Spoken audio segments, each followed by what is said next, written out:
दिल्ली की करते हैं, क्योंकि दिल्ली के अंदर कल दिन भर हमने देखा है कि जब अरविंद केजरीवाल की गिरफ्तारी हुई है उसे अदालत में पेश किया गया है। ईडी की जानिब से, एनफोर्समेंट डायरेक्टोरेट की जानिब से उन्हें गिरफ्तार किया गया था। तो गिरफ्तारी के बाद कल हमने देखा है कि दिल्ली समेत जम्मू कश्मीर के अंदर भी आम आदमी पार्टी के कारकुनों और लीडरान की जानिब से वो सड़कों पर आए, एहतजाज किया है। लेकिन शाम देर गए फिर ईडी की जानिब से जब अदालत में पेश किया गया तो अदालत ने उन्हें फ़िलहाल 28 मार्च तक ईडी भेज दिया है। और इस सिलसिले में लगातार उनका मानना है, जब अदालत में उन्हें पेश किया गया तो उनका मानना है कि यही इसके पीछे जो शराब घोटाला मामला है, जो इस मामले को लेकर उन्होंने अदालत के सामने अपने दलाइल भी पेश किए हैं, जिसके बाद ही उन्हें 28 मार्च तक फ़िलहाल भेज दिया गया है, रिमांड पर भेज दिया गया है। और सुप्रीम कोर्ट में जो आम आदमी पार्टी ने अपने रिट दाखिल की थी, रिट उसे फिर उन्होंने वापस कर दिया है। लेकिन दिल्ली शराब मामले को लेकर अब फिलहाल 28 मार्च तक उसे रिमांड पर भेज दिया गया है। बड़ी खबर आपको बता रहे हैं अरविंद केजरीवाल के हवाले से, जहां दिन भर कल इस पर सियासत गर्म रही। दिल्ली से लेकर जम्मू कश्मीर तक आम आदमी पार्टी के वर्कर सड़कों पर आए और जो बाकी अपोजिशन के मेंबरान हैं उनकी तरफ से बयानबाजियां भी हुई। वहीं कल शाम देर गए जो है अदालत का इस पर फैसला भी आया और रेवज एवेन्यू कोर्ट दिल्ली ने इस पर फैसला सुनाया। और फिलहाल अरविंद केजरीवाल को 28 मार्च तक अदालती जो ईडी तहवील में भेज दिया गया है। करीबन 6 दिनों तक फिलहाल अरविंद केजरीवाल को ईडी की तहवील में भेज दिया गया है। और जिस तरह से कल उन्होंने अपनी जो केस है वो उन्होंने सुप्रीम कोर्ट से वापस लिया और उसके बाद ईडी ने उन्हें राउज एवेन्यू कोर्ट में पेश किया, जहां पे कई देर तक बहस व मुबासा रहा और फिर पहले जो है फैसले को महफूज रखा गया। लेकिन फिर शाम देर गए राउज एवेन्यू कोर्ट ने बड़ा फैसला सुनाया और दिल्ली शराब घोटाला मामले में ईडी का कहना था कि असल मुलजिम जो है वो अरविंद केजरीवाल है और उस पर अदालत ने फैसला सुनाते हुए फिलहाल 28 मार्च तक अरविंद केजरीवाल को ईडी की तहवील में भेज दिया गया।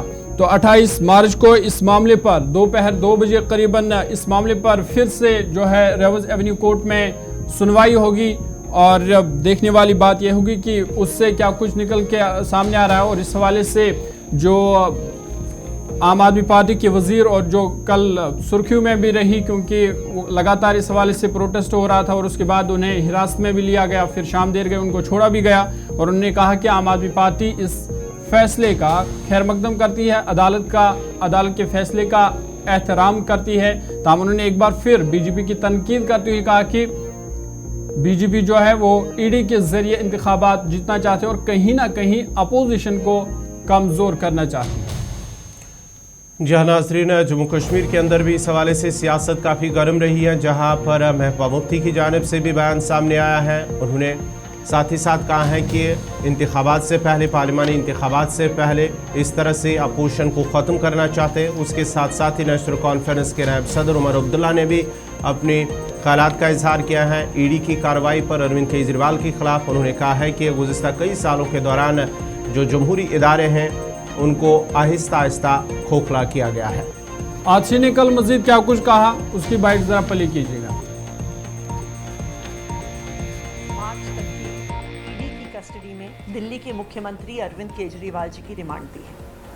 हम कोर्ट के इस फैसले का सम्मानपूर्वक अपनी असहमति दर्ज करते हैं। हम विनम्रतापूर्वक कहना चाहेंगे कि कोर्ट के इस फैसले से हम असहमत हैं। लेकिन आज के दिन में prevention of money laundering act एक ऐसा कानून है जिसमें कोर्ट के पास ईडी के आरोपों के आधार पर रिमांड देने के अलावा कोई ऑप्शन ही नहीं बचता है। और यही कारण है कि आज एक के बाद एक विपक्ष के सारे नेताओं पर prevention of money laundering act PMLA में ईडी के द्वारा केस करवाए जाते हैं। क्यों? क्योंकि इस देश में पीएमएलए एक ऐसा कानून है जिसके तहत बेल मिलना लगभग असंभव है। हमने देखा है कि किस तरह एक के बाद एक विपक्ष के सारे नेताओं पर ईडी के माध्यम से पीएमएलए पर केस करवाए जाते हैं। क्यों? क्योंकि आज भारतीय जनता पार्टी ईडी के माध्यम से चुनाव को जीतना चाहती है। आज भारतीय जनता पार्टी ईडी के पीछे छिपकर चुनाव लड़ने की कोशिश कर रही है। इसका एक उदाहरण हमने मात्र 1 घंटे पहले देखा कि भारतीय जनता पार्टी का मीडिया सेल ईडी द्वारा जमा की गई रिमांड एप्लीकेशन को सारे मीडिया चैनल्स को भेजता है, जैसे कि ED enforcement directorate Bharatiya Janata party का कोई संगठन का हिस्सा है जो भारतीय जनता पार्टी उनकी प्रेस रिलीज इशू कर रहा है। आज यह बिल्कुल साफ है कि ईडी पिछले 2 साल की इन्वेस्टिगेशन के बाद 1 रुपए का भी प्रोसीड्स ऑफ क्राइम नहीं ढूंढ पाई। 28 मार्च तक की ईडी की कस्टडी में दिल्ली के मुख्यमंत्री अरविंद केजरीवाल जी की रिमांड दी है। हम कोर्ट के इस फैसले का सम्मान पूर्वक कि इस तरह से ये सियासी इंतकामगिरी है और साथ ही साथ भारतीय जनता पार्टी पर उन्होंने इल्जाम भी आयद कर दिया है। बढ़ते आगे